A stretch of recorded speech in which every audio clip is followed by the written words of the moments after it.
Hello नमस्कार दोस्तों, मैं हूं आनंद कुमार और आप देख रहे हैं अंबेजे इंस्टीट्यूट। दोस्तों, आज के इस वीडियो में हम आपके साथ बात करने वाले हैं शिक्षण के सिद्धांत के बारे में। शिक्षण के सिद्धांत के बारे में हम आपके साथ बात करेंगे। सबसे पहले सिद्धांत इसमें कौन सा आता है? इसमें टोटल आपके 7 सिद्धांत हैं। कितने सिद्धांत हैं टोटल 7 सिद्धांत। पहला कौन सा है आपका? पहला है आपका क्रियाशीलता का सिद्धांत। दूसरा आपका है वैयक्तिक विभिन्नता का सिद्धांत। तीसरा है आपका अभिप्रेरणा का सिद्धांत और चौथा है आपका अभिरुचि का सिद्धांत। आपका पांचवा सिद्धांत है नियोजन का सिद्धांत तथा छठवां है पाठ्य वस्तु के चयन का सिद्धांत। और आपका अंतिम यानी कि सातवां है आपका व्यवहार परिवर्तन का सिद्धांत। अब ये सिद्धांत होते क्या हैं? तो इसमें सबसे पहले हम लेते हैं आपका क्रियाशीलता का सिद्धांत। क्रियाशीलता का सिद्धांत क्या होता है आपका? ये क्रियाशीलता का सिद्धांत होता क्या है?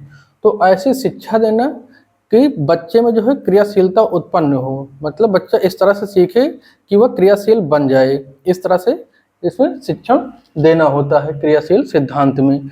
इसके तहत जो है जॉन डेवी और फ्रॉवेल ने करके सीखो का एक सिद्धांत दिया था। जॉन डेवी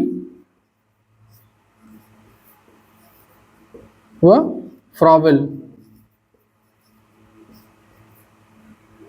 ने एक शिक्षा का जो है एक सिद्धांत का प्रतिपादन किया। उसका नाम क्या था? करके सीखो।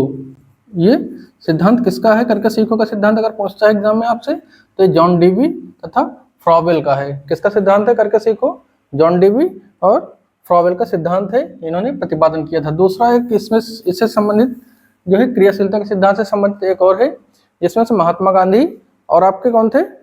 जैसे किंडरगार्टन। महात्मा गांधी और किंडरगार्टन ने कौन सा सिद्धांत दिया था? बेसिक शिक्षा। जो बेसिक शिक्षा है उसकी नींव रखी थी। किसने? किंडरगार्टन और महात्मा गांधी।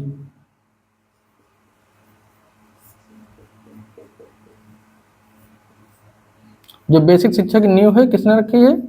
इन्हीं ने रखी है, दोनों जन मिलकर बेसिक शिक्षा। तो आपसे ये भी पूछ सकता है कि बेसिक शिक्षा की नींव भारत में किसने रखी? तो इन दोनों जन ने मिलकर रखी थी, महात्मा गांधी जी ने और किंडरगार्टन जी ने। तो ये हो गया आपका क्रियाशीलता का सिद्धांत। आगे हम बात करते हैं आपसे वैयक्तिक विभिन्नता का सिद्धांत। तो वैयक्तिक विभिन्नता का सिद्धांत क्या कहता है दोस्तों?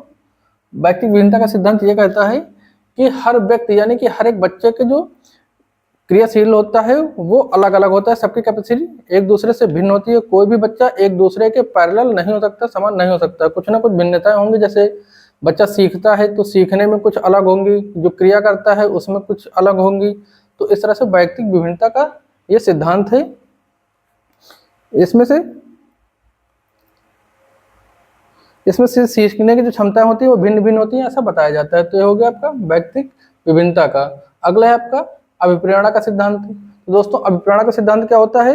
अभिप्रेरणा का सिद्धांत जब कोई जो बच्चा होता है उसमें रुचि और क्षमता जो होती हैं ग्रहण करने की वो अलग अलग होती हैं, तो उनको अभिप्रेरित करके जो है शिक्षा दिया जाता है। ये होता है आपका जो है अभिप्रेरणा का सिद्धांत। इसमें वातावरण और कई चीजें को इंक्लूड किया जाता है जिसके तहत शिक्षा दी जाती है। सब चीजों को ध्यान रखा जाता है, जैसे कि भौतिक वस्तुओं का, आस पड़ोस का और जो कारखाने होते हैं, धरोहर होता है, पुरातत्व सामग्री होती है, इन सभी को दिखा करके जो है शिक्षा दी जाती है। ये हो गया आपका अभिप्रेरणा का सिद्धांत।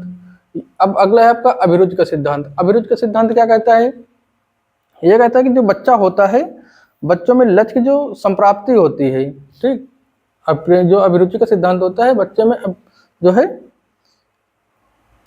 बच्चे में लक्ष्यों की संप्राप्ति होती है। और संप्राप्ति तभी होगी जब बच्चे में जो छात्र की शिक्षण की रुचि होगी। जब बच्चा रुचि होगी तभी सीखेगा। और कौन सा बच्चा किस तरह से सीखना चाहता है उसकी रुचियों में ध्यान को रख करके बच्चे को सिखाया जाता है, तब ये आपका पूर्ण होता है आपका अभिरुचि का सिद्धांत। अगला है आपका पांचवा सिद्धांत। पांचवा सिद्धांत क्या कहता है आपका? नियोजन का सिद्धांत। नियोजन का सिद्धांत क्या होता है दोस्तों? ये होता है कि जब कोई कक्षा होती है इसमें शिक्षण का नियोजन किया जाता है, तो वह नियोजन की प्रक्रिया होती है। फिर से सुनिए, कक्षा शिक्षण एक नियोजित प्रक्रिया है और जिसमें शिक्षण से पूर्व शिक्षक के पात्र, शिक्षक की विद्या शिक्षण किए जाने वाली विषय वस्तु यानी कि पाठ्य सामग्री व शिक्षण अवधि का काल नियोजित किया जाता है। इसमें पाठ्य योजना का निर्माण, शिक्षक सामग्री सहित चयन किया जाता है, प्रबंधन किया जाता है, जिसके जो बाद आपको शिक्षा दी जाती है। तो होता है आपका नियोजन शिक्षा का सिद्धांत। अगला है आपका पाठ्यवस्तु का सिद्धांत, जो पाठ्यवस्तु के चयन का सिद्धांत। तो जो आपको शिक्षण दिया जाता है, किसी चीज के बारे में जो शिक्षण दिया जाता है, तो उससे पहले उस कक्षा की विषय वस्तु क्या होनी चाहिए, पाठ्यक्रम क्या होना चाहिए, उसको जो है ध्यान में रखते हुए पाठ्यक्रम आपको तैयार करना ही आपके विषय वस्तु के चयन का सिद्धांत है। और आपका अंतिम है आपका व्यवहार परिवर्तन का सिद्धांत।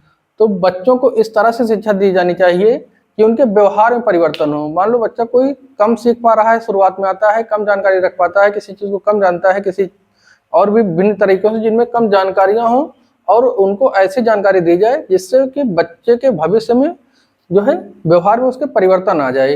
मतलब अधिक जानकारी, जैसे कम जानकारी रख रहा था तो बाद में उसको उस चीज के बारे में ज्यादा जानकारी हो जाए। और जो मतलब जैसे कम जानकारी शुरुआत में रख रहा था, तो जब क्लास के अंतिम समय में जाए, वो किसी क्लास के अंतिम समय में जाए, तो वह ज्यादा से ज्यादा जानकारियों को लेकर जाए। इसलिए ये आपका हो गया आपका व्यवहार परिवर्तन का सिद्धांत। तो ये था दोस्तों शिक्षण के सिद्धांत। अगले जो है अगली वीडियो में बात करेंगे आपके साथ शिक्षण के घटक के बारे में। शिक्षण के घटक जो होते हैं, शिक्षण के घटक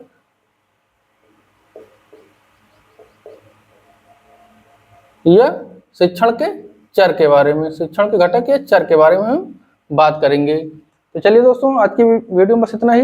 उम्मीद करते हैं दोस्तों जानकारी पसंद आई होगी। दोस्तों जानकारी अगर पसंद आई हो आपको तो इस वीडियो को लाइक और शेयर जरूर करिएगा। मिलते हैं नेक्स्ट जानकारी के साथ, यानी कि आपके शिक्षण के घटक या चर के साथ वीडियो में। तब तक के लिए जय हिंद।